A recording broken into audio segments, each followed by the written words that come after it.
जय हिंद दोस्तों। आज हम 14 दिसंबर 2024 विजनर्स न्यूज को सिंप्लीफाई करेंगे। 13 दिसंबर को जो मैंने आपको क्वेश्चन दिए थे, ये उसका आंसर है। सबसे पहले प्रीलिम्स बेस्ड आंसर देख लेते हैं। कोई सब करेक्टली हमें जो भी ऑप्शन मैच हो रहे हैं उसको टिक करना था। पूछा गया था कि रूल ऑफ लैप्स, और उसके सामने क्या बताया गया भाई, ग्रांट जो कि हम कैरी फॉरवर्ड कर सकते हैं नेक्स्ट ईयर। तो गलत बात है। क्यों? क्योंकि रूल ऑफ लैप्स में ये है कि जो एक बार पैसा गया और आपने अगर यूज नहीं किया है तो अगले साल कैरी फॉरवर्ड नहीं हो सकता है, वो लैप्स हो जाएगा, खत्म हो जाएगा। फिर है सप्लीमेंट्री ग्रांट, और यहाँ पे क्या लिखा है, एडवांस ग्रांट मिल जाएगी कोई एक्सपेंडिचर को मीट करने के लिए। नहीं, गलत बात है। सप्लीमेंट्री क्या होता है कि ऑलरेडी आपको कुछ पैसा मिला हुआ है और वो कम पड़ रहा है, आपको और थोड़ा ज्यादा जरूरत है, तो उसको सप्लीमेंट्री ग्रांट बोलते हैं। अब देखो, तीसरा मुझे ऑप्शन देखने की भी जरूरत नहीं है। क्यों? क्योंकि नीचे हमारे ऑप्शन ही ऐसे नहीं दे रखे हैं। ओनली 3 जैसा तो कुछ है ही नहीं ना। अगर 2 और 1 निकल गए तो खत्म, हमारे पास सिर्फ डी ही बचता है। तो एग्जाम में ये चीज आपको ध्यान देनी है कि आपका टाइम वेस्ट नहीं करना है, ठीक है। फिर भी हम यहाँ पे देख लेते हैं कि वॉट ऑन अकाउंट क्या होता है। तो कंसोलिडेटेड फंड ऑफ इंडिया से अगर आपको पैसा निकालना है कि आपका भाई फाइनेंशियल ईयर खत्म हो रहा है या जो भी है, इलेक्शन विलेक्शन आ रहा है, तो आपको वोट ऑन अकाउंट करना पड़ता है कि आपकी जो भी सर्विसेज है वो चालू रहे। बट कि यहाँ पे क्या लिखा है, एडिशनल फंड। नहीं यार, एडिशनल फंड तो क्या होता है, एडिशनल ग्रांट के लिए होता है, वोट ऑन अकाउंट नहीं होता है। तो तीनों स्टेटमेंट गलत है और हमारा क्या सही हो जाएगा, तो डी सही हो जाएगा। और मेंस बेस्ड पीवाईक्यू देख लेते हैं 2019 में जो पूछा गया था।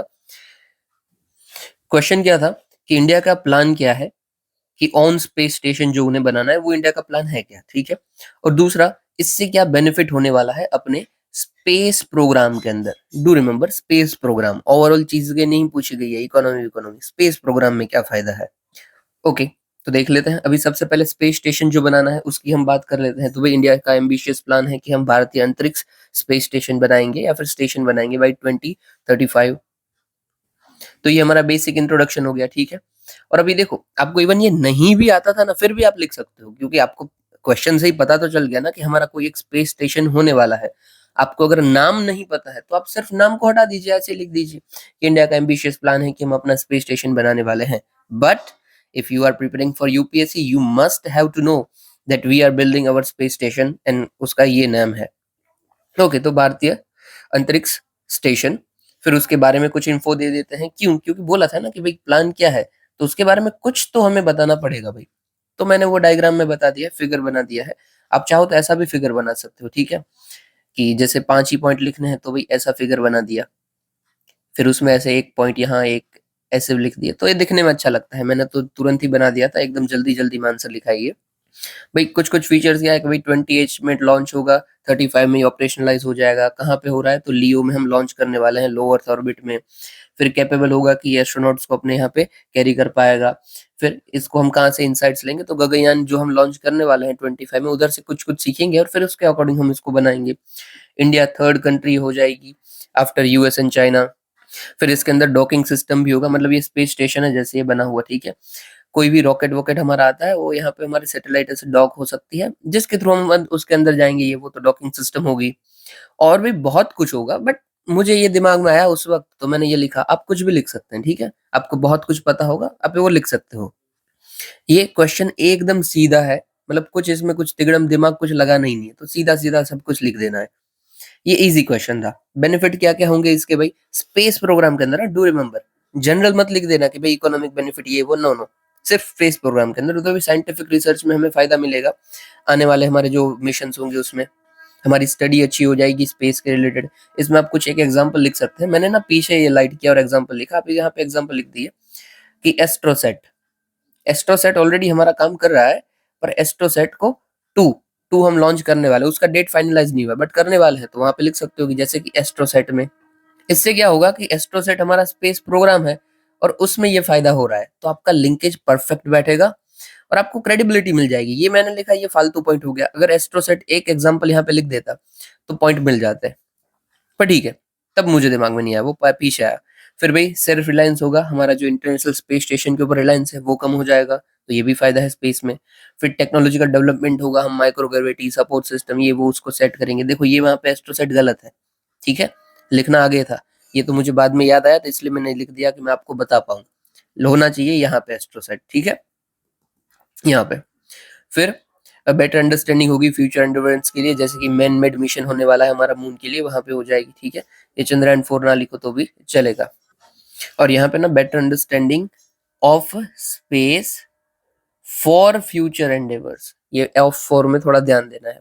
और फिर कंक्लूजन में भाई जो बेस है हमारा भारतीय अंतरिक्ष station will help us to become largest space industry and achieve space for all aspiration और गोल, कुछ भी लिख सकते हो, ठीक है।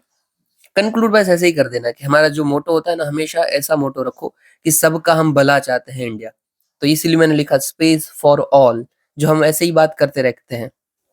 तो आंसर खत्म हो गया, इसमें कुछ समझाने वाला भी नहीं था, ना ही क्वेश्चन ये ट्रिकी था, डायरेक्ट क्वेश्चन था और डायरेक्ट आंसर था, कुछ भी हार्ड नहीं था। बस हमें ध्यान यही रखना था कि हम स्पेस प्रोग्राम की बात करें, दैट्स इट। ओके, चलिए अभी आगे बढ़ते हैं, आज की न्यूज हम कवर कर लेते हैं। आज के क्वेश्चंस आपके ये रहेंगे, ठीक है, ये 2019 का पीवाईक्यू है, ध्यान से देख लेना। फिर ये ना, ये प्रैक्टिस क्वेश्चन है, ये कोई पीवाईक्यू नहीं है, बट मैंने खुद दिया है कि भाई हाँ ये अच्छा क्वेश्चन बना के दिया कि हाँ ये ऐसा क्वेश्चन आ सकता है, क्योंकि यूपीएससी उस तरीके से क्वेश्चन पूछता है। और ये आपका पीवाईक्यू है, ये हम डिस्कस नहीं करने वाले हैं, क्योंकि आपका संडे है तो आपके पास टाइम होगा देखने के लिए, क्योंकि नेक्स्ट वीडियो जो आएगा वो डायरेक्ट मंडे रात को आएगा 12-1 बजे के आसपास, तो तब तक आपके पास टाइम है, तो आप खुद इसको पढ़ लीजिए उसके बारे में और फिर उसको लिखिए, ठीक है। और आपको इस वीडियो की पीडीएफ टेलीग्राम में मिल जाएगी, जिसका लिंक डिस्क्रिप्शन में है। चलिए शुरू करते हैं। तो सबसे पहला हमारा है मोशन मूड हुआ है हाई कोर्ट के अंदर, सॉरी मोशन मूव हुआ है राज्यसभा के अंदर टू रिमूव हाई कोर्ट जज। अभी देखो कल परसों हमने वाइस प्रेसिडेंट की रिमूवल को देखा था, अभी हम हाई कोर्ट के जज की रिमूवल को देख रहे हैं। सबसे पहले कहाँ पे हो रहा है वो देख लेते हैं। तो भाई इलाहाबाद हाई कोर्ट में हुआ है, यहाँ पे देख लीजिए जज ऑफ इलाहाबाद हाई कोर्ट। इससे पहले ना 6 बार हमने कोशिश की है कि जज को इम्पीच कर दे, बट कभी भी सक्सेसफुल रहे नहीं है, मतलब अब तक कोई जज को रिमूव किया गया नहीं है। अभी हम नीचे देख लेते हैं, जो एक्चुअली हमारी बुक है पॉलिटी, उधर से हम देखते हैं कि क्या क्या रिमूवल के बारे में बोला गया है। तो भाई सबसे पहले रिमूव करता कौन है, तो ऑर्डर ऑफ प्रेसिडेंट से रिमूव होता है, ठीक है। बट प्रेसिडेंट कब ऑर्डर करेगा, जब पार्लियामेंट में ऑलरेडी ये मोशन पास हो गया होगा। और कौन सी मेजोरिटी से पास होगा, तो दोनों हाउस में बाई स्पेशल मेजोरिटी पास हो गया हो। स्पेशल मेजोरिटी मतलब कौन सी मेजोरिटी, तो प्रेजेंट एंड वोटिंग के 2/3 और टोटल के हाफ। मतलब कि समझ लीजिए टोटल हमारी सीट कितनी है, 554 है अभी, ठीक है, 545 अभी के लिए है, तो इसका आप हाफ निकाल लीजिए। तो मतलब अप्रोक्सीमेटली 273 उतने सीट्स होगी, तो इतना होना चाहिए। और प्रेजेंट एंड वोटिंग मतलब समझ लीजिए प्रेजेंट लोग हैं वो 500 है, ठीक है, तो इसका 2/3 मतलब अप्रोक्सीमेटली ना 330 या फिर 333 ही ना, 333, ये 2/3 हो गया। तो ये दोनों मिल जाए ना, तब आप इसको रिमूव कर सकते हो। अब आप बोलोगे ये दोनों का मतलब क्या है, समझ लीजिए for a sec. Present and voting ये तो मैंने 500 ली, पर प्रेजेंट एंड वोटिंग सिर्फ 200 ही लोग प्रेजेंट हो, ठीक है। फिर वो इसका 2/3 निकालेंगे, इसका 2/3 कितना होगा, तो 132 के आसपास हो जाएगा, ठीक है, 66 132। तो अभी देखिए 132 तो हाफ से भी कम है, तो आप डायरेक्ट रिमूव नहीं कर सकते हो, राइट। तो आपका कितना होना चाहिए, एक तो हाफ हो, ठीक है, हाफ मेजोरिटी, और साथ ही साथ 2/3 मेजोरिटी। जब दोनों मैच करेगा ना, तभी आप रिमूव कर पाओगे।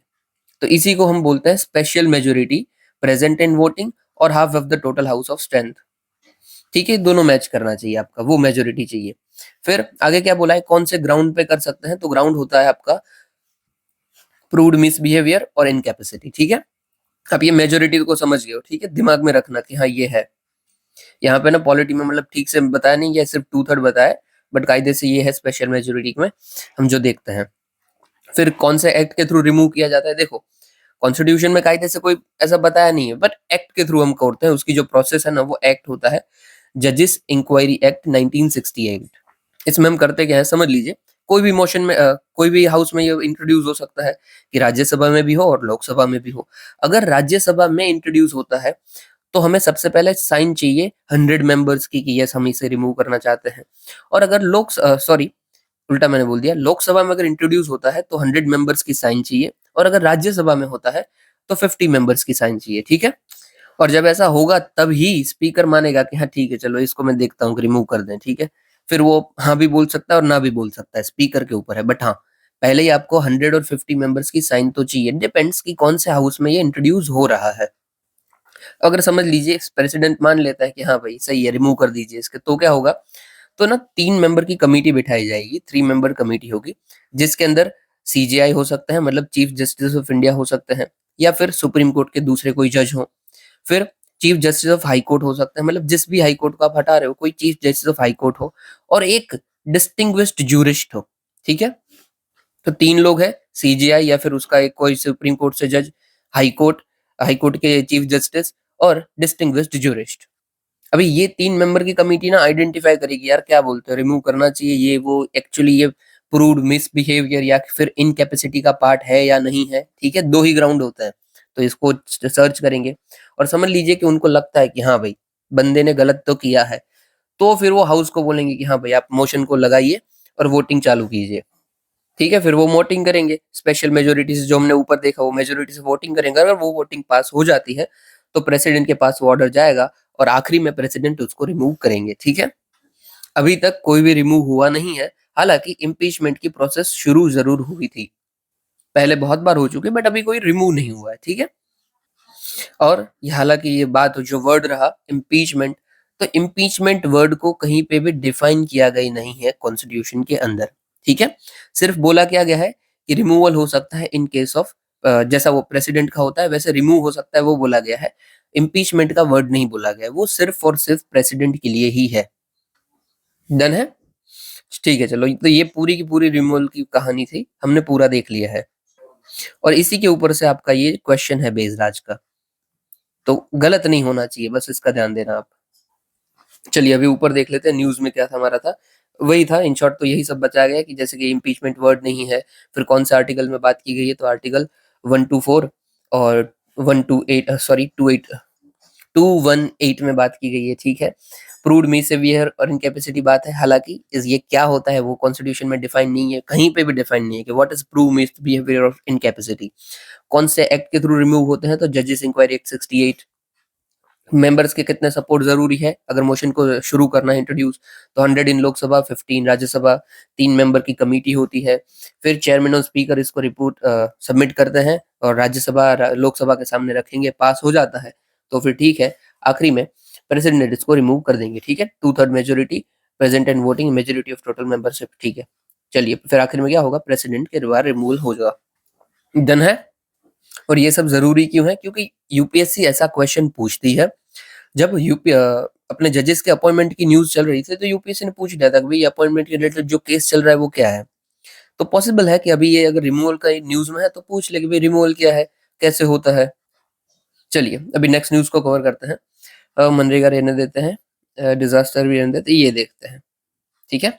हेरिटेज, मैरीटाइम हेरिटेज इंडिया का। देखिए यूपीएससी हर साल कोई ना कोई ऐसा क्वेश्चन पूछती है जिसके थ्रू हमें बताया जाता है कि हिस्ट्री के सोर्सेज ये क्या रहे हैं, इसके थ्रू हमें क्या सीखने को मिलता है, ये वो। जैसे 2020 में क्वेश्चन क्या था कि रॉक कट आर्किटेक्चर रिप्रेजेंट करता है most important source of knowledge of early Indian art and history. इसी के बेस पे मैंने क्वेश्चन बनाया है कि मैरीटाइम हेरिटेज रिप्रेजेंट करता है important source of knowledge of history, ठीक है? सेम टू सेम बनाया क्योंकि पॉसिबल है कि पूछा जाता है, यूपीएससी घुमा घुमा के पूछता है। सबसे पहले हमने ये थीम, ये जो मैरीटाइम हेरिटेज कॉम्प्लेक्स का कॉन्क्लेव ऑर्गेनाइज किया था, उसकी थीम क्या थी? तो toward understanding India's position in global maritime history. हटाइए, ये थीम वैसे काम की नहीं है, इसको हटा दीजिए, ठीक है? क्या हमें देखने को मिलेगा? सबसे पहले तो हम नेशनल मैरीटाइम हेरिटेज कॉम्प्लेक्स कहाँ पे बना रहे हैं? तो लोथल में बना रहे हैं। लोथल गुजरात के अंदर पड़ता है और it is part of Sagarmala programme, ठीक है? ये जो लोथल है हमारा, वो कहाँ पे पड़ता है? तो साबरमती है ना रिवर, साबरमती की ट्रिब्यूटरी है भोगाव रिवर, भोगाव रिवर के किनारे पे ये पड़ता है, ठीक है? याद रखना, पॉसिबल है कि पूछा जाए। फिर मेरीटाइम हेरिटेज देख लेते हैं, मतलब क्या क्या हिस्टोरिक रही है हमारी अच्छी अच्छी। तो सबसे पहले हम इंडस वैली सिविलाइजेशन की बात करें, तभी हमें ट्रेड के भाई एविडेंसेस मिलते हैं कि हम मेसोपोटामियन सिविलाइजेशन के साथ ट्रेड करते थे, ठीक है? फिर ऋग्वैदिक पीरियड में भी हमारा ट्रेड के एविडेंसेस मिले हैं कि हाँ भाई रेफरेंस है कि मैरीटाइम एक्टिविटीज होती थी और हम कामकाज करते थे। अभी देखो आईवीसी का अगर आपको पूछे तो आईवीसी का एग्जांपल आपके पास क्या होगा? लोथल होगा, ठीक है ना? उधर लोथल में डॉकयार्ड आपको मिलता था, तो है। फिर वही ऋग्वैदिक तो कायदे से आपका इंस्क्रिप्शन है आपके पास। फिर नंदा और मौर्य पीरियड के टाइम पे भी होता था। ऐसा बोला जाता है कि मगध किंगडम के पास वर्ल्ड्स की फर्स्ट एवर रिकॉग्नाइज नेवी थी, कि वर्ल्ड में इससे पुराना, मतलब इनके टाइम पे कोई हमें नेवी देखने को मिलती नहीं थी। और ये सोर्स कौन सा है?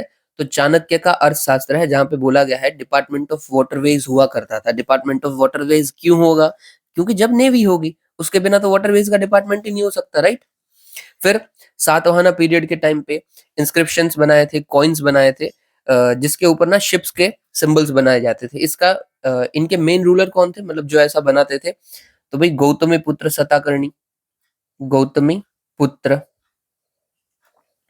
सताकर्णी। अभी देखो, इसके नाम में भी आपको ना एक दो पॉइंट मिल जाते हैं। इनका नाम क्या है? गौतमी पुत्र। उससे हमें पता क्या चलता है कि उस टाइम पे वुमेन को एम्फेसिस दिया जाता था कि हम मम्मी का नाम यूज कर रहे हैं, ठीक है? फिर गुप्त, और हाँ, अभी ना मैं कवर नहीं कर रहा हूँ, बाकी मेरा मन था कि हम सातवाहना डायनेस्टी को देख लें, बट मैं ऐसा करूंगा, अलग से वीडियो बना दूंगा कि भाई सातवाहना डायनेस्टी क्यों इंपॉर्टेंट है। क्योंकि यूपीएससी ना हर साल एक ना एक डायनेस्टी के ऊपर से क्वेश्चन पूछती होती है, हमेशा आता है कि भाई चोला के ऊपर पूछ लिया, पांडवा के ऊपर, सॉरी पल्लवा के ऊपर, पाला के ऊपर। तो पॉसिबल है अभी जो डायनेस्टी बाकी है उसके ऊपर आ जाए, सातवाहना के ऊपर पूछ ले, और इनका कंट्रीब्यूशन भी इमेंस रहा है। तो हम ना एक अलग से वीडियो बनाएंगे सातवाहना के ऊपर, आप देख लेना। और एक्चुअली पहले तो बता देना जरूरत है कि नहीं है। अगर कोई बता देता है यहाँ जरूरत है तो हम मैं बना दूंगा, बाकी रहने देंगे, चलो ऐसा करेंगे। चलो आगे देखते हैं। गुप्ता डायनेस्टी के टाइम पे भी हमें एविडेंसेस मिलते हैं, क्योंकि ओशन नेविगेशन करते थे, मेरीटाइम ट्रेड करते थे। और ये हमें कहाँ पे मिलता है? तो फाइयान और ह्यूएन सांग आए थे, वो बोले थे कि हाँ भाई ये ट्रेड तो करते थे, और उधर चलता था नेवी वेवी। मराठा के टाइम पे भी एविडेंसेस मिलते हैं। मराठा की नेवी तो ऐसा बोला जाता है कि इतनी पावरफुल थी कि उस टाइम वो जो अंग्रेज की नेवी थी उनको भी टक्कर दे दे। वहां पे मोर देन 500 शिप्स थी, वो पूरे के पूरे वेस्टर्न कोस्ट को कवर करते थे, डोमिनेट करते थे, वी कैन से। और फिर साउदर्न डायनेस्टीज में देखें तो चेरा की फेमस पोर्ट टेंडीज पोर्ट, ये पोर्ट है, पूछा जाता है, ठीक है? फिर मुजरीज पोर्ट। अभी ना ऑलरेडी यूपीएससी ने पूछा हुआ है कि भाई ये पोर्ट का नाम क्या है, तो याद रखिएगा। टेंडीज पोर्ट, मुजरीज पोर्ट, साउथ में पड़ता है हमें, कोची के आसपास दोनों पड़ते हैं। और किन के थे? तो चेरा के थे।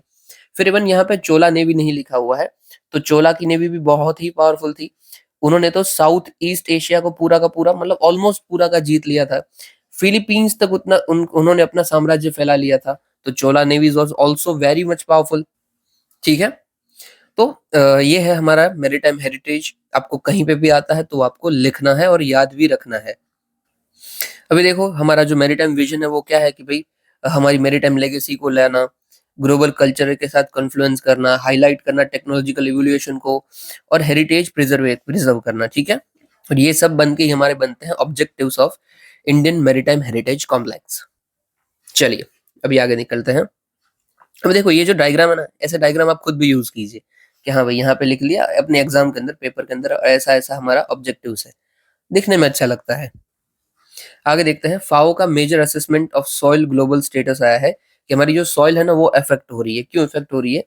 एक तो सलाइन सॉइल होती जा रही है और एक दूसरा सॉडिक सॉइल होती जा रही है। मतलब क्या होता है? सलाइन मतलब क्या है कि सॉल्ट का कंटेंट बढ़ता जा रहा है, मतलब कि sodium chloride, sodium chloride, magnesium chloride, फिर कैल्शियम क्लोराइड, ये वो। तो इन शॉर्ट सॉल्ट का कंटेंट बढ़ता जा रहा है। और दूसरा है सोडिक, तो सोडियम का कंटेंट बढ़ता जा रहा है, ठीक है? बस यही बताया गया है यहाँ पे। ये हो क्यों रहा है? तो हमारी एग्रीकल्चर प्रैक्टिसेस बहुत खराब है कि हम पुअर वाटर क्वालिटी है, ओवर एक्सप्लॉइटेशन है, इरिगेशन इतना ज्यादा करते हैं कि भाई बैंड बच जाए जमीन की। फिर हम डिफोरेस्टेशन कर देते हैं, डीप डाउन जिनके रूट है उनको भी उखाड़ के फेंक देते हैं, एक्सेसिव वाटर पंपिंग करते हैं, माइनिंग एक्टिविटी, इनलेन एरिया में, कोस्टल एरियाज में सब कुछ खराब कर देते हैं, तो इसलिए खराब हो रहा है। फिर नेचुरल में हम देख ले तो भाई क्लाइमेट क्राइसिस आ रहा है, हमें भी पता है। पर्मा फ्रॉस्ट है वो थ्रोइंग हो रही है, मतलब कि पिघल जाता रहा है, ठीक है? और एडिडिटी बढ़ती जा रही है। कवरेज क्या का है रिपोर्ट के अंदर? तो ग्लोबली सबसे पहले तो ग्लोबली 10% जितना जितना भी लैंड है वो इससे अफेक्ट हो रहा है, ठीक है? और पोटेंशियली इंक्रीमेंट कितना देखने को मिला? तो 24 to 35%, 32% जितना। 10% आप बस याद रखिएगा, ठीक है? इससे अफेक्टेड 10% लैंड है ग्लोबली। मोस्ट अफेक्टेड कंट्री कौन सी है? तो ऑस्ट्रेलिया है, एरिया वाइज है। और परसेंटेज वाइज देखें तो ओमान है कि सबसे ज्यादा परसेंटेज इसका खराब हो गया है, ठीक है? इंडिया स्पेसिफिक फाइंडिंग्स देख लें जो एक्चुअली पूछा जाता है, तो हमारा 2.1% जितना एरिया इससे अफेक्टेड है। सबसे ज्यादा कौन सा एरिया है? तो Gujarat, followed by UP, Maharashtra, West Bengal. और 17% जितना इरिगेटेड एग्रीकल्चर लैंड है वो ब्रैकिश ग्राउंड वाटर हो गया है फॉर इरिगेशन। मतलब उसको खराब जो ब्रैकिश पानी होता है उसको यूज करते हैं इरिगेशन के लिए। ब्रैकिश वाटर क्या होता है? हाई डेंस वाटर होता है जिसमें सॉल्ट का कंटेंट ज्यादा हो। मिटिगेशन स्ट्रेटेजी क्या क्या हो सकती है? तो सस्टेनेबल प्रैक्टिसेस के लिए ऑर्गेनिक फार्मिंग, मल्चिंग, बहुत कुछ हो सकता है। ठीक है, मैं बताने का मुझे जरूरत ही नहीं, हमने इतनी बार बात की है कि बिल्कुल जरूरत नहीं है कि हम कैसे एग्रीकल्चर को सस्टेनेबल बना सकते हैं। चलिए फिर ये बाजू की न्यूज़ देख लीजिए, इंसॉल्वेंसी एंड बैंक्रप्सी कोड। यहाँ पे स्टैंडिंग कमेटी की रिपोर्ट आई थी और उन्होंने बोला है कि इनमें भी रिफॉर्म करने की जरूरत है। सबसे पहले तो इंसॉल्वेंसी एंड बैंक्रप्सी कोड क्या है? कोड को हटा दीजिए और सिर्फ फोकस कीजिए इंसॉल्वेंसी और बैंक्रप्सी को। मतलब क्या होता है कि भाई मैंने कोई उधार ले रखा है, अभी मैं वो चुका नहीं पा रहा हूँ, मतलब मेरे पास पैसा ही नहीं बचा है, तो मैं हो गया बैंक करप्ट कि बैंक के लिए चुकाने के लिए मेरे पास पैसा है ही नहीं। तो अभी क्या होगा? कायदे से मेरी वसूली की जाएगी, राइट? तो इसी चीज को बोलते हैं, मतलब ये कौन सी बेस पे की जाएगी? तो ये आईबीसी कोड 2016 के थ्रू की जाएगी। 4 पिलर्स है इसके अंदर। सबसे पहले तो इंसॉल्वेंसी प्रोफेशनल्स होंगे, वो देखेंगे कि यार कैसे इसको वसूल की जाए, इंसॉल्वेंसी है वो कैसे हम लिक्विडिफाई करें, मतलब इसके जो एसेट्स हैं उसके कैसे वसूली करेंगे, पैसा निकालेंगे। फिर इंफॉर्मेशन को वो यूटिलाइज करते हैं कि भाई कौन कौन सी चीजें पड़ी हुई है, मतलब लेंडर ने कितना पैसा दिया था, कैसे दिया था, उसकी टर्म्स क्या थी, अभी हम पैसा निकाले तो किस तरीके से पैसा निकालें। ठीक है, फिर होगा आपका एजुकेटिंग अथॉरिटीज होगी, जैसे कि एनसीएलटी और डीआरटी। इन शॉर्ट फर्क क्या होता है दोनों के अंदर? NCLT national company law tribunal, company law, तो ये किसको देखेगी? कॉर्पोरेट अगर इंसॉल्वेंट होंगे तो उनको देखेगी। और ये डीआरटी है, ये कोई इंडिविजुअल इंसॉल्वेंट हो जाते हैं तो उनको देखेंगे। ठीक है, दोनों का मेन फर्क यही है। फिर पैसों में भी फर्क आता है बट वो जरूरी नहीं है अभी के लिए, उसको इग्नोर करते हैं। बट एनसीएलटी कॉर्पोरेट्स को देखती है, डीआरटी इंडिविजुअल्स को देखती है। और फिर हमने इसके लिए अलग से बोर्ड भी बना के रखा है जो इसी को देखता है, insolvency and bankruptcy board of India. इन्होंने बहुत अच्छा काम किया है पहलों के मुकाबले, बट फिर भी बहुत सारी दिक्कतें भी हैं। मेन तो यही है कि जितना उनके पास केसेस आते हैं ना, ये इतना स्लो काम करते हैं कि फिर दूसरे केसेस पेंडिंग ही होते जाते हैं, पेंडिंग ही होते जाते हैं, कई बार पैसा खा लेते हैं, बहुत कुछ होता है। चलिए आगे देखते हैं। इन शॉर्ट आप मतलब समझ गए, राइट? पैसा वसूली करने का काम है और इस कोड के थ्रू हम करेंगे कि हाँ भाई ऐसे करना है, ये हमें पिलर्स दे गए हैं कि ऐसे करना वसूली। ओके, इश्यूज क्या क्या है आईबीसी के अंदर, इंसॉल्वेंसी बैंक्रप्सी कोड के अंदर? सबसे पहले तो भाई कॉम्पिटेंस एंड कंडक्ट का इशू है कि जो प्रोफेशनल्स होते हैं ना, रिजोल्यूशन प्रोफेशनल जिनके ऊपर काम दिया गया है, ऑफिसर्स, वही ठीक से काम नहीं करते हैं, उनका कंडक्ट ही ठीक नहीं होता है, कॉम्पिटेंस ठीक नहीं होता है कि कैसे काम करना, या तो उन्हें नहीं पता है या फिर जबरदस्ती करप्शन में इन्वॉल्व हो जाते हैं। फिर लैक ऑफ क्लैरिटी है गवर्नमेंट क्रेडिटर्स की, कि स्टेक होल्डर को जो रिप्रेजेंटेशन होता है वो कैसे करना, किस तरीके से करना, कैसे हम काम करेंगे, कुछ इन्हें नहीं पता चल रहा है तो कैसे काम चलेगा। फिर डिले हो जाता है, जो अभी आपको काम दिया गया है उसमें डिले हो जाता है। आप सोचिए, यहाँ पे लिखा गया है नंबर, नियरली 64% ऑफ जितनी कॉर्पोरेट इंसॉल्वेंसी होती है वो एक्सीड कर जाती है 330 डेज की लिमिट जो कि दी गई है कि भाई आपको ये 330 डेज में काम करना है, वो एक्सीड कर जाता है। मतलब कायदे से तो इंसॉल्वेंसी हो ही नहीं रही है, सिर्फ केस फाइल हो रहा है। ओके, तो भाई रिकमेंडेशन क्या क्या दी गई है? देखो अभी ये कमेटी भी होती है, इंसॉल्वेंसी कमेटी, ये वो, उसमें फिर वोटिंग भी होती है, वो सब अलग चीज है, इकोनॉमिक्स का पार्ट है। और अभी बताऊंगा बहुत लेट हो जाएगा क्योंकि बड़ा टॉपिक है हल्का सा, इसलिए मैं ऊपर से बता दे रहा हूँ।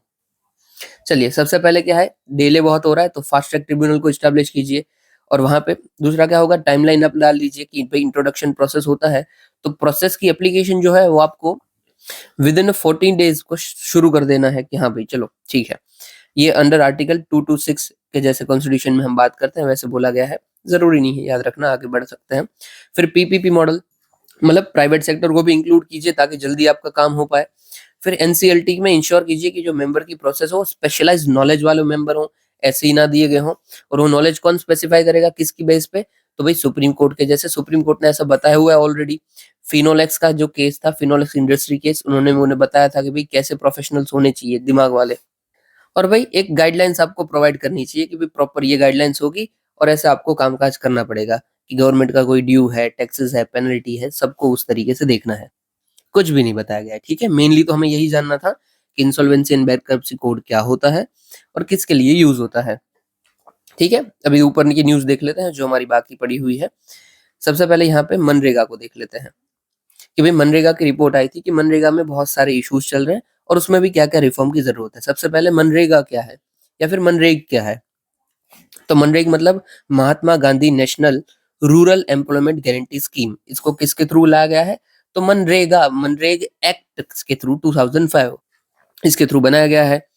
इसको कौन इम्प्लीमेंट करता है? तो मिनिस्ट्री ऑफ रूरल डेवलपमेंट करती है। ये सेंट्रल स्पॉन्सर्ड स्कीम है, मतलब पैसा दोनों बांट लेते हैं सेंट्रल स्टेट, और ये गारंटी देती है आपको कोई भी रूरल एरिया में कि आपको एटलीस्ट पूरे साल में 100 डेज तक का एम्प्लॉयमेंट दिया जाएगा, कुछ भी हो जाए। और इसमें जरूरी नहीं है कि आप स्किल्ड हो, आप स्किल्ड नहीं हो फिर भी दिया जाएगा, ठीक है। अनस्किल्ड मैनुअल वर्क भी दिया जाएगा, ठीक है। और ये कवरेज क्या है? तो ये पूरी कंट्री को कवर करता है एक्सेप्ट जहां पे 100% पॉपुलेशन अर्बन है, ठीक है। ध्यान रखना, एंटायर कंट्री एक्सेप्ट ऐसे डिस्ट्रिक्ट जहां पे 100% पॉपुलेशन अर्बन है। डन है। मनरेगा आप समझ गए कि क्या लाए हैं हम, तो गारंटी में एम्प्लॉयमेंट देंगे। इसको ना आप हर जगह पे यूज कर सकते हो जहां पे हम कोई स्टैंडर्ड्स को इम्प्रूव करने की बात करते हैं, एम्प्लॉयमेंट स्टैंडर्ड्स, हेल्थ स्टैंडर्ड, या इन शॉर्ट लिवलीहुड को अच्छा करने की कोई भी क्वेश्चन में बात कर रहे हो, तो उधर ये रिकमेंडेशन में भी चल जाएगा या फिर आपका इनिशिएटिव में भी चल जाएगा गवर्नमेंट के, ठीक है। अभी देख लेते हैं इश्यूज क्या क्या है, पार्लियामेंट्री स्टैंडिंग कमेटी ने हाईलाइट किए हैं। अभी देखो, पार्लियामेंट्री स्टैंडिंग कमेटी के इश्यूज है, ठीक है। अभी आप किसी भी जगह पे इशू लिख रहे हो ना, इसके मतलब लिवलीहुड के भी कोई इशू लिख रहे हो, तो वहां पे लिख दीजिए कि मनरेगा में पेमेंट डिले होता है as per parliamentary standing committee, आपकी क्रेडिबिलिटी बढ़ गई, ठीक है। और ये तो कॉमन सेंस है कि हाँ भाई ऐसा हो रहा है। जैसे कि लो वेज है, डिस्पेरिटीज है स्टेट्स के अंदर, मतलब कि समझ लीजिए फॉर एग्जांपल गुजरात 10 रुपए वेज दे रहा है, महाराष्ट्र 20 रुपए वेज दे रहा है, ये जबकि उत्तर प्रदेश है वो 2 रुपए वेज दे रहा है। तो ऐसे वेज में डिस्पेरिटीज होती है कि भाई एम्प्लॉयमेंट तो दे रहे हो पर आप कितना वेज दे रहे हो, पगार कितना दे रहे हो, उसमें बहुत डिस्पेरिटीज है। फिर पेमेंट रिलेटेड इश्यूज है बहुत सारे, कि कई बार तो डिले हो जाता है और कई बार तो ठीक से मिलता ही नहीं है।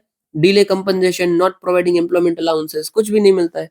Unemployment allowances, sorry, unemployment allowance क्या है कि भाई आपको 100 डेज तक तो देना है, ठीक है।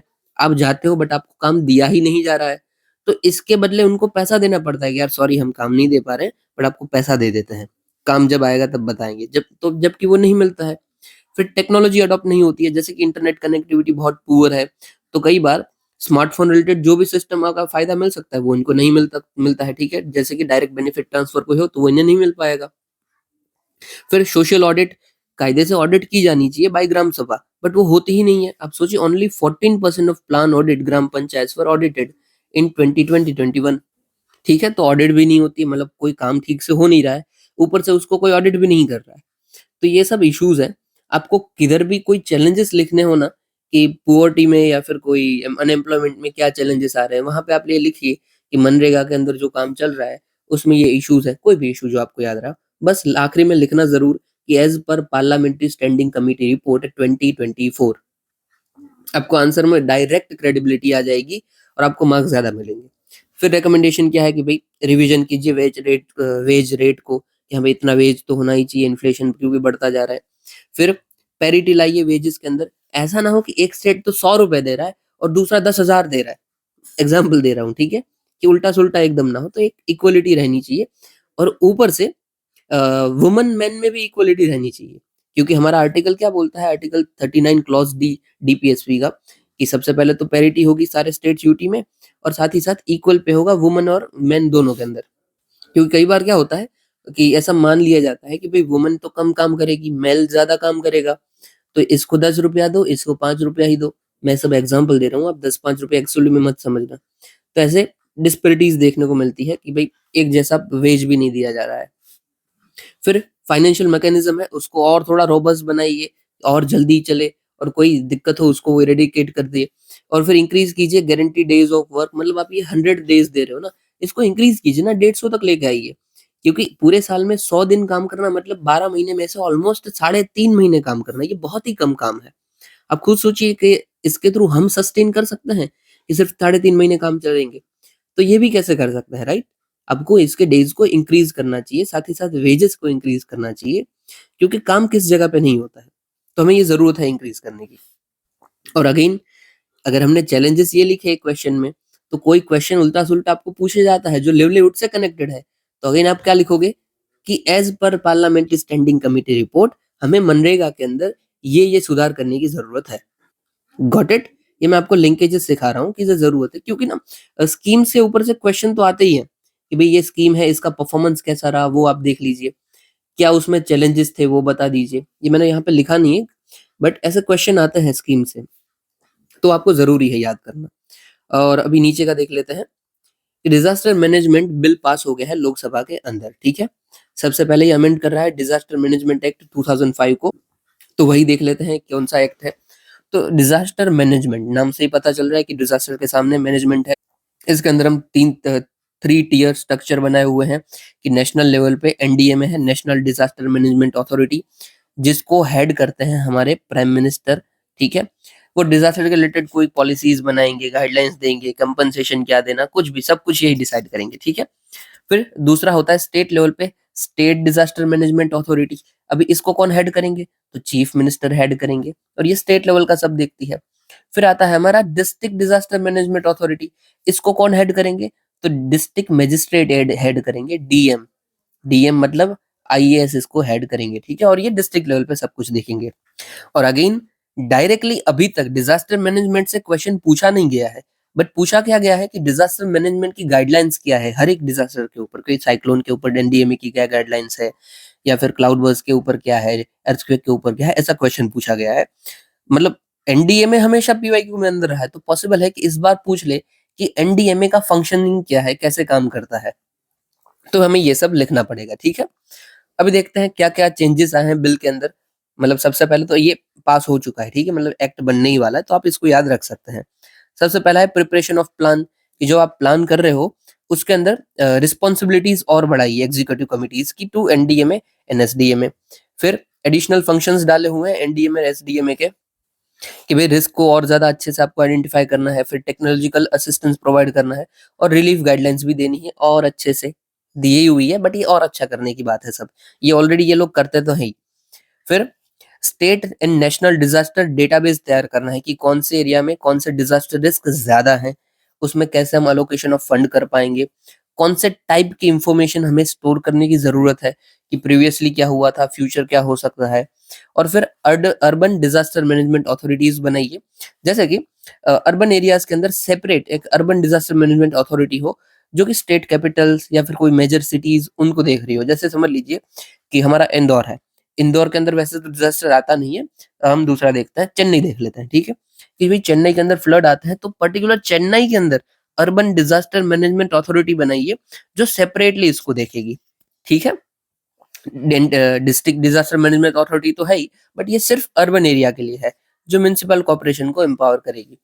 फिर हमारा नेक्स्ट क्या है कि फॉर्मेशन कीजिए स्टेट डिजास्टर रिस्पॉन्स फोर्स, जिसका फंक्शन क्या होगा कि डिजास्टर आता है तो ये हेल्प करने के लिए आएंगे, ठीक है?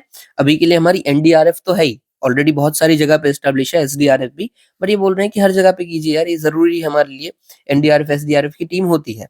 फिर national crisis management committee and high level committee बनाइए और इसको स्टैट्यूटरी स्टेटस प्रोवाइड कीजिए। ये वैसे ऑलरेडी बनी हुई है, माफ करना, बट ये इसको स्टैट्यूटरी स्टेटस प्रोवाइड नहीं हुआ है। वो बोल रहे हैं कि भाई कीजिए इसको कायदे से एक्ट के, तो ये थोड़ा और एम्पावर्ड कमिटी बन जाए। ये जो नेशनल बॉडी है वो नेशनल लेवल पे काम करेगी, नोडल बॉडी, और जो एचएलसी है वो स्टेट लेवल पे काम करेगी, ठीक है? हाई लेवल कमिटी और नेशनल क्राइसिस कमिटी। तो ठीक है, नॉर्मल था यही। अभी कोई बाकी रह गया तो देख लेते हैं बड़ी न्यूज़ में, ये भी हो गया, सारे हो गए हैं ऑलमोस्ट, यस। अभी हम शॉर्ट न्यूज़ देख लेते हैं। सबसे पहला है solar micro hydro power project. ध्यान से देखना है, हल्का सा आपको समझना पड़ेगा, ठीक है? हाइड्रो पावर प्रोजेक्ट काम कैसे करते हैं पता है? कि ये कुछ हाई एरिया है, यहाँ पे पानी हमारा स्टोर होता है, फिर ये लोअर एरिया पे यहाँ पे पानी बहता जाता है, ठीक है? और इस एरिया में बीच में, सॉरी एक सेकंड, बीच में ना यहाँ पे सब हमारा हाइड्रो पावर प्रोजेक्ट होता है, जिससे हम इलेक्ट्रिसिटी को कंजर्व करते हैं।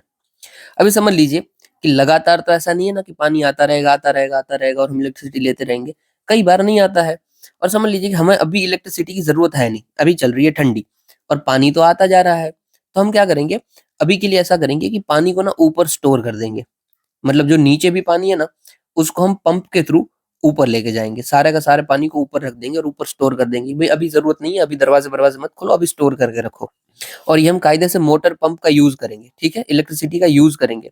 मोटर पंप्ड होते हैं, उससे पानी को ऊपर पहुँचा देते हैं कि जब इलेक्ट्रिसिटी का ज़रूरत पड़ेगा ना, तब इसको हम नीचे उतारेंगे और हमारा जो सर्कल है उसको घुमा के एनर्जी डी को प्रोड्यूस करेंगे। Got it right? कि हम ऊपर भी भेजते हैं, ये ज़रूरी, हर एक हाइड्रो पावर में ये हम करते ही हैं कि जब ज़रूरत ना हो ना इलेक्ट्रिसिटी की, तो हम पानी को ऊपर ही रहने देते हैं या फिर नीचे जो है उसको भी ऊपर भेज देते हैं, ओके? अब बस इस यही जो ऊपर भेजने वाला सिस्टम है उसमें हम इलेक्ट्रिसिटी तो यूज कर रहे हैं, ठीक है, बट ये इलेक्ट्रिसिटी अगर हम सोलर के थ्रू यूज कर रहे हैं then it is solar micro hydro power project. इसमें हम क्या करेंगे कि जब सोलर रेडिएशन हाई है तब हम यूज कर लेंगे कि सारे पानी को ऊपर भेज दो भाई, अभी सोलर रेडिएशन बहुत अच्छा आ रहा है और पावर एनर्जी ज्यादा आ रही है तो इसको यूज कर लो और अपर रिजर्वर में भेज दो। जब कम होगा तब अगेन हम इलेक्ट्रिसिटी को यूज कर लेंगे और पानी को नीचे लेके आ जाएंगे, दैट्स इट, खत्म। न्यूज में क्यों था? तो अभी अभी हमने ये बनाया है मणिपुर के हैंगबंग विलेज के अंदर, ये 24/7 पावर देगा विलेज को। और ये सोलर पंप है, मतलब मैंने जो पंप बोला ना मोटर पंप, वो किससे चलता है? सोलर से चलता है। ये देखो यहाँ पे कुछ ऐसा लिखा गया है, बताया गया है कि ये सोलर है, जब जरूरत पड़ेगी तब इसकी एनर्जी यूज करते हैं हम, नीचे वाला जो पानी है उसको ऊपर भेज देंगे और जब जरूरत होगी तब वापस नीचे ले लेंगे, ठीक है। चलिए अभी आगे बढ़ते हैं। ट्राइक्लोरो इथेन एंड पर क्लोरो इथालीन, दोनों इथालीन है, सॉरी। इसको ना यूएसए ने कंप्लीटली बैन कर दिया है। क्यों बैन कर दिया है? क्योंकि इससे बहुत सारे डिजीज होते हैं, जैसे कि भाई आपको कार्डियोवास्कुलर डिजीजेज हो सकते हैं, ब्लैडर कैंसर, किडनी कैंसर, बहुत कुछ हो सकता है, ठीक है। ये मिलता कहाँ पे है कि भाई आपको कोई दाग बाग हटाना है, स्टेन रिमूवर, फिर डिग्रीस करना है। ग्रीस क्या होता है? लुब्रिकेंट होता है, कि कोई भी चीज को फंक्शन ऑयल के जैसा होता है, किसी में से वो ऑयल हटा देना है तो काम आ सकता है, और दूसरे भी इंडस्ट्रियल प्रोसेस में बहुत काम आता है, ठीक है। It is volatile organic compound जो सिग्निफिकेंट इंडस्ट्री में यूज होता है, इसको हम हटाने की बात कर रहे हैं। इससे ना एनवायरमेंट और हमारी खुद की हेल्थ में बहुत इम्पैक्ट पड़ता है। तो जो यूएसए की एनवायरमेंट प्रोटेक्शन अथॉरिटी है, उन्होंने इसको कंप्लीटली बैन कर दिया है कि मैन्युफैक्चरिंग प्रोसेस यूज कुछ भी इसका नहीं हो सकता है। क्या ये काम का है? देखो वैसे काम का नहीं है, बट आपको सिर्फ नाम याद रखना है, ट्राइक्लोरोइथाइलिन और पर क्लोरोइथाइलिन, ये हमें नुकसान करता है, दैट्स इट। क्योंकि ऑलरेडी यूपीएससी ने एक दो बार पूछ, शायद एक बार पूछ लिया है पर फ्लोरो अल्कलाइन सब्सटेंसेस के ऊपर कि ये क्या इम्पैक्ट है। तो ये जो हम नॉन स्टिक यूज करते हैं ना, नॉन स्टिक के जो बर्तन होते हैं उसमें ये मिलता है, और इससे भी सेम इम्पैक्ट पड़ता है, एनवायरनमेंट के अंदर खत्म नहीं होता है, हेल्थ इश्यूज हो सकता है। तो पॉसिबल है कि अभी ये पूछ करे कि इसका क्या इम्पैक्ट पड़ता है, किस में यूज होता है, ठीक है। चलिए आगे देखते हैं, क्योंकि ना यूपीएससी ने लुब्रिकेंट के ऊपर भी पूछ लिया है कि ये है लुब्रिकेंट्स, ये यूज कहाँ होते हैं, मतलब क्या ये लुब्रिकेंट है या नहीं, ऐसा तो हो सकता है इसको भी पूछ ले। तो ये ना स्टेन रिमूवर, डिग्रीस, ऐसा सब करता है। चलिए अभी आगे देखते हैं। Restricted return InvITs. सबसे पहले इनविट ये हमने देख लिया है, सेम टू सेम आया था, अभी दूसरी बार आया है। सबसे पहले इनविट क्या होता है? तो जो भी इंफ्रास्ट्रक्चर हमारे बनते हैं, रोड, रेलवे, एयरपोर्ट, कुछ भी बन रहा है, ठीक है, गवर्नमेंट बना रही है, तो उसके अंदर हम अपना इन्वेस्टमेंट करते हैं, दैट्स इट। हम अपना इन्वेस्टमेंट कर रहे हैं, फिर उसको बना के थ्रू जो भी फिर रिटर्न आएगा गवर्नमेंट को, मतलब बनाने के बाद पैसा तो मिलने वाला है ना, वो रिटर्न आएगा ना, उसमें हमें भी रिटर्न मिलेगा, that's it. It is just like a share, कि हमने जो इंफ्रास्ट्रक्चर बन रहा था उसके अंदर इन्वेस्ट किया और फिर उसका जो रिटर्न आ रहा है वो हमें रिटर्न मिलेगा, ठीक है, कुछ ना कुछ उसका इंटरेस्ट मिलता रहेगा, ठीक है। इसमें बोला क्या गया है, जो इन्विट है उसका रिटर्न मिल रहा है, बट रिटर्न क्या है? रेस्ट्रिक्टेड है। रेस्ट्रिक्टेड मतलब कि हमने उसका प्रॉफिट एंड उसका लॉस में कैप लगा दी है कि भाई ज्यादा से ज्यादा मुझे 2 रुपए का लॉस चलेगा, ठीक है। हो सकता है ना वो इंफ्रास्ट्रक्चर डूब जाए, चले नहीं, तो ज्यादा से ज्यादा मैं 2 रुपए लॉस कर लूंगा, वो रेस्ट्रिक्ट है। और फिर प्रॉफिट में भी लोग कैप लगानी होती है कि भाई ज्यादा से ज्यादा इतना प्रॉफिट काफी है भाई, उससे ज्यादा मुझे रिस्क नहीं लेना है, ठीक है। तो यही होता है रेस्ट्रिक्टेड रिटर्न इन्विट्स। सेबी ने भाई इसके लिए एक फ्रेमवर्क इशू कर दिया है, इसके लिए न्यूज में था, ठीक है। ये क्या है? तो रिटर्न के ऊपर कैप लगाता है, down side as well as up side, ठीक है। इनविट्स का जो रिटर्न होता है एक्सीड करता है सेट्स, और it will go to a sponsor, मतलब स्पॉन्सर मतलब जो बीच वाला जो आपका मिडलमैन होगा ना, उसके पास चला जाएगा। अगर आपने बोला था कि भाई मुझे तो 2 रुपए रिटर्न चलेगा, इससे ज्यादा मुझे जरूरत नहीं है, तो उसके ऊपर का होगा वो जो स्पॉन्सर होगा वो लेके चला जाएगा। और अगेन आपने बोला था कि 2 रुपए ही लॉस चला चाहिएगा, उससे ज्यादा नहीं, तो 2 रुपए का ऊपर का जो लॉस होगा वो भी कौन सहेगा? स्पॉन्सर सहेगा। चलिए फिर है account, sorry, payment aggregator. Payment aggregator, आप यूपीआई यूज करते हुए किसका यूज करते हो? गूगल पे का यूज करोगे, फोन पे का यूज करोगे, ये सब कौन है? पेमेंट एग्रीगेटर है। ये आपको पेमेंट करने की इजाजत देते हैं और सामने वाले को पेमेंट रिसीव करने की भी इजाजत देते हैं। ये आप किसके थ्रू कर सकते हो? यूपीआई के थ्रू कर सकते हो, debit card, credit card, net banking, e wallet, ठीक है। ये गूगल पे, फोन पे तो एक है, आप क्रेडिट कार्ड और डेबिट कार्ड का भी यूज करते हो। वो जो आपको करने का प्लेटफॉर्म प्रोवाइड करते हैं वो सब कौन है? तो पेमेंट एग्रीगेटर है। इन शॉर्ट, जो आपको पेमेंट को कंप्लीट कर रहे हैं, जो मिडल मैन है, जो रिसीवर को बीच में और देने वाले के बीच में काम कर रहे हैं, एग्रीगेट कर रहे हैं, it is payment aggregator. UPI का एग्जांपल लेते हुए आप गूगल पे को डाल दीजिए, ठीक है। बस न्यूज में यही था कि जेपी मॉर्गन करके एक कंपनी है, उनका एक नया पेमेंट एग्रीगेटर आने वाला है, ठीक है। चलिए, ये कौन से एक्ट के थ्रू रजिस्टर्ड होता है? तो कंपनीज एक्ट 1956 या फिर 2013 में रजिस्टर होता है। आई वुड प्रेफर 2013 आप रख लीजिए। और ये सब कुछ कर सकते हैं, आपके डेटा को एक्सेस करना, पेमेंट करवा देना, ये वो कोई फ्रॉड हो वो डिटेक्ट करना, प्रिवेंट करना। इवन ना अभी ये गूगल पे, फोन पे में भी चालू हुआ है कि अगर आप गलत जगह पे कोई फ्रॉड मतलब पेमेंट कर रहे हो ना, तो आपको कॉशन आ जाएगा कि भाई वार्निंग कि ये भाई कुछ फ्रॉड लग रहा है, थोड़ा ध्यान रखिए। ओके, चलिए फिर आगे देखते हैं dark eagle anti missile system. Anti missile system मतलब मिसाइल के सामने आपको प्रोटेक्शन प्रोवाइड कर रही है। बहुत सारी हमने ऐसी देखी हुई है, ठीक है। यूएस की भाई सबसे फेमस कौन सी है? तो थार्ड है। फिर हमने थोड़े दिनों पहले अभी कल परसों ही देखा कि हमने दूसरे S-400 के भी जो बाकी था वो रिसीव कर लिया S-400, तो वो भी हमारी मिसाइल सिस्टम में हमने रशिया से ले रखी है। फिर इजराइल की देखें तो उसका आयरन डोम है, फिर एरो है, ठीक है। ये सब मिसाइल डिफेंस सिस्टम है। तो सेम अभी यूएसए ने नया अपना मिसाइल सिस्टम बनाया है, डार्क ईगल, ठीक है। यूपीएससी का पीवाईक्यू रहा है S-400 भी, वो मेंस में आया था, और थर्ड ये प्रीलिम्स में आया था कि ये किसका है।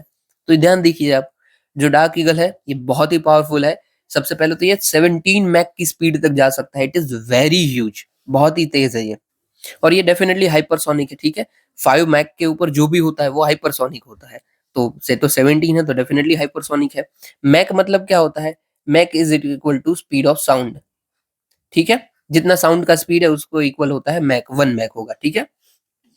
अगर 1 मैक से कम है मतलब उससे कम है तो वो हो जाएगा सबसोनिक।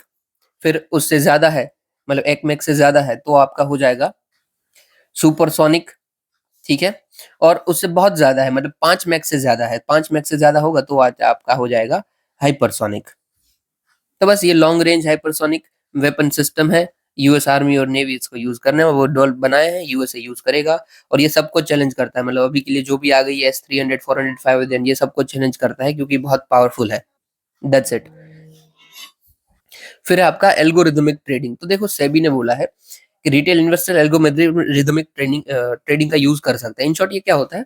तो कंप्यूटर प्रोग्राम है, ऑलरेडी यहाँ पे डिफाइंड सेट ऑफ इंस्ट्रक्शन होते हैं कि कैसे ट्रेड करना, आप उसका यूज करते हो, तो इट इज एल्गोरिदमिक ट्रेडिंग। मतलब क्या होगा कि समझ लीजिए मैं ट्रेडिंग कर रहा हूँ और मुझे पता है कि मुझे भाई 2 रुपए में, जैसे ही 2 रुपए में मैंने कोई शेयर लिया हुआ है और मैं बोल रहा हूँ 5 रुपए आया ना तो ये ऑटोमेटिक सेल हो जाए। तो इट इज ऑल्सो एल्गोरिदम कि हाँ भाई ऐसा होगा ना तो ये हो जाएगा। कि आप अपना लिमिट रख सकते हो, ठीक है। लिमिट यूजेज फैमिली मेंबर, ये एल्गोरिदम है। और ये जो आपको बड़े बड़े ब्रोकर्स होंगे वो देते हैं, जैसे कि भाई जीरोधा है, ये भी आपको एल्गोरिदमिक ट्रेडिंग का मैकेनिज्म प्रोवाइड करता है। फिर ग्रो है, ग्रो तो आपने सुना ही होगा, वो भी प्रोवाइड करता है। इन शॉर्ट कंप्यूटर मैकेनिज्म है जिसको यूज करते हुए आप अपना सेल और बाई सब कर सकते हो, ठीक है। और इवन ना ये आपको ये भी बताता है कि इसमें कुछ ऑलरेडी एल्गोरिदम है ऐसी कि कोई शेयर समझ लीजिए एग्जांपल कि 1% के ऊपर जाए ना तब बाई करना चाहिए। तो बस वही एल्गोरिदम कि भाई 1% के ऊपर गया है कि चलो बाई कर लेते हैं, तो अगर आप चाहो तो इसका यूज कर सकते हो। It ups to you, that's it. Stock exchange की रिस्पॉन्सिबिलिटी क्या है कि 2 कैटेगरी में एल्गोरिदम को डिफाइन किया गया है। एक तो व्हाइट बॉक्स जो कि ट्रांसपेरेंट हो, और दूसरा ब्लैक बॉक्स जो कि एपेक हो, आपको पता नहीं है कि भाई कैसे ये काम कर रहा है, ठीक है। चलिए अभी आगे बढ़ते हैं। नियंडरथल्स। तो देखो जो भी हम अभी जी रहे हैं ये सब के सब कहीं ना कहीं से तो शुरू हुए हैं इंसान, ठीक है। तो ओल्डेस्ट डीएनए हमें जिसका मिला ना उनको बोलते हैं हम होमोसेपियंस। होमोसेपियंस टाइप है, ठीक है। इंसान जो पहले होते थे वो बंदर जैसे, उसको हम बोल रहे हैं होमोसेपियंस। फिर उन्हीं के जैसे एक दूसरी भी ब्रीड होती थी जिनका नाम है नियंडरथल्स। तो भाई अभी अभी हमें ऐसा पता चला है कि इस होमोसेपियंस में और नियंडरथल्स में कुछ इंटरब्रीडिंग होती थी, मतलब इनके कुछ संबंध थे जरूर। दैट्स इट, ठीक है। और ये रफली ऐसा बोला है कि 50,000 साल पुरानी बात है, तो it is very very old. और most of the people today क्या है, तो जितने भी हमारे जीन्स है ना उसमें से 1 to 2% जितने डीएनए है वो नियंडरथल्स के ही हैं, वही बोला जा रहा है। नियंडरथल्स कैसे दिखते थे भाई? तो पहले तो डेफिनेटली इनकी जो आईब्रोज थी ना, ये डबल स्टैंडर्ड आईब्रो थी, मतलब जो हमारी आईब्रो होती है ना उसमें उनकी हड्डी बहुत ही पावरफुल थी, तो हल्का ऐसा ऐसे बाहर जैसी दिखती थी, उनकी हड्डी जैसे बाहर थी। उनकी बॉडीज काफी शॉर्ट थी और उनका नोज था वो काफी बड़ा था, तो हल्का फुल्का बंदर जैसा देख ही सकते हो, क्योंकि बंदर के ही आईब्रोज ऐसे थोड़ी बाहर सी होती है, वो भी शॉर्ट होते हैं, नोज होते हैं, ठीक है। तो ये सब हल्के से ऐसे थे हम। ये फिर क्लोज रिलेटिव्स थे होमोसेपियंस के, मतलब होमोसेपियंस ऐसा बोला जाता है कि फर्स्ट एविडेंस था कि भाई कोई ऐसे लोग एग्जिस्ट करते थे। ऐसा बोला जाता है कि they lived 45 lakh to 39,000 years ago. और कहाँ पे रहते थे? तो यूरोप में, सेंट्रल एशिया में, साउथ वेस्ट में, बहुत सारे। In short Neanderthals are old sapiens, ठीक है, ह्यूमन स्पीशीज। चलिए आगे बढ़ते हैं। फिर है परसिवरेंस रोवर, तो वही नासा का रोवर है। ये जजीरो क्रेटर को अभी स्टडी कर रहा है, उधर वहां पे चढ़ गया इसलिए न्यूज में था। सबसे पहले जजीरो क्रेटर क्या है? तो मार्स के अंदर पड़ता है। बहुत सारे क्रेटर्स हैं, ठीक है, मतलब खड्डे हैं, खड्डे हैं, ठीक है, गहरे बड़े बड़े। वैसे ही मार्स के ऊपर एक जो बड़ा सा फेमस क्रेटर है उसका नाम है जजेरो क्रेटर। और ये परसिवेंस रोवर मार्स का घूम रहा है, सॉरी नासा का घूम रहा है, वो उधर पहुंचा है इसलिए न्यूज में था। That's it. क्या करने के लिए गया है मार्स के ऊपर? तो वही मार्स को सब कुछ देखने के लिए। रेगोलिथ है, रेगोलिथ मतलब ब्रोकन सॉइल और ब्रोकन रॉक सॉइल, कि जो पत्थर है वो एकदम टूट फूट गए हैं और फिर जो सॉइल बनी है वो, ठीक है। तो ये सब कलेक्ट कर लेगी एविडेंस वेविडेंस, फिर इसको वापस अर्थ पे लाया जाएगा और देखा जाएगा कि भाई क्या क्या चल रहा है, ठीक है। और ये किसको यूज करती है? तो प्लूटोनियम 238 के जो रेडियो एक्टिव डीके होता है इसको एज अ फ्यूल यूज करती है, ठीक है। बाकी ऐसा कुछ दिखता है रोवर। हमारा भी रोवर है, आपको पता ही है। हमने मार्च पे रोवर भेजा है, उसका नाम क्या है? अगर आपको पता हो तो भाई कमेंट में बता दीजिएगा। हमारा मार्च का जो रोवर है इंडिया का, उसका नाम क्या है? और फिर आखिरी हमारा न्यूज है ईरान। ईरान ने भाई एग्री किया है monitoring at Fordow enrichment plant, कि भाई वो अलाउ करेगा आईएईए को, इंटरनेशनल एटॉमिक एनर्जी एसोसिएशन, उनको अलाउ करेगा अथॉरिटी, कि भाई आप हमारे यहाँ पे आइए और मॉनिटर कर लीजिए कि भाई हम कोई एनरिचमेंट नहीं कर रहे हैं। देखो यूरेनियम होता है, यूरेनियम 235 को आप एनरिच कर लेते हो। एक एनरिच मतलब क्या है? यूरेनियम आपको नॉर्मली मिलता है, उसमें दो आइसोटॉप्स होते हैं, एक 238 होता है और 235 होता है। धीरे धीरे आप पूरे यूरेनियम में से 235 को अलग निकालते जाओ, निकालते जाओ, तो उसको ही बोलते हैं हम एनरिचमेंट, कि अलग निकाला। क्यों एनरिचमेंट का? ये 235 का क्या काम आता है? यही तो यूज होता है बॉम्ब बनाने के अंदर, न्यूक्लियर बॉम्ब में, इसलिए एयर एनरिचमेंट। अगर किसी भी में ये यूरेनियम को आप 20% से ज्यादा एनरिच कर दोगे ना, तो आप उससे बॉम्ब बना सकते हो। मतलब 235 को 20% जितना अलग कर लिया है तो बम बन सकता है। तो बस यही ईरान ने बोला है कि जो एनरिचमेंट प्लांट है उसमें जो हम एनरिचमेंट कर रहे हैं, आपको अगर चेक करना है तो चेक कर लीजिए, हम कोई बम बम नहीं बना रहे हैं, इसलिए न्यूज में था। यूएसए हमेशा उनके ऊपर एलिगेशन बना लगाता है कि वो बना रहे हैं, और पॉसिबली है, यस वो बना रहे हैं। There is so much of evidences कि they are making nuclear bomb, ठीक है। एनरिचमेंट ये देख लेते हैं ईरान के बारे में। तो वही बॉर्डरिंग स्टेट्स देख सकते हो आप, बहुत सारे हैं, ठीक है, हम यहाँ पे डिस्कस नहीं कर रहे हैं, देर आर सो मेनी।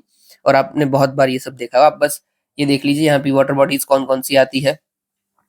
तो भाई ये पर्शियन गल्फ, सॉरी यार, ये पर्शियन गल्फ है, ये स्टेट ऑफ हॉर्मोस है, और ये गल्फ ऑफ ओमान है। यहाँ पे इनके ऊपर कास्पियन सी आता है, ठीक है। और हम ईरान के अंदर जो चाबहार पोर्ट बना है वो यहाँ पे कुछ चाबहार पोर्ट हमारा आता है। That's it. देख लीजिए बाकी कुछ क्या क्या चीजें लिखी है, कुछ नहीं है। ऑयल नेचुरल गैस के रिजर्व अच्छे मिलते हैं, क्रोमियम कॉपर आयरन ये सब यहाँ पे मिल सकता है। That's it. और कुछ यहाँ पे देखने लायक नहीं है, ठीक है। So that's it for today. आपके उसकी पीडीएफ टेलीग्राम के अंदर मिल जाएगी, लिंक इज इन डिस्क्रिप्शन। इतना सुनने के लिए आपका शुक्रिया। जय हिंद।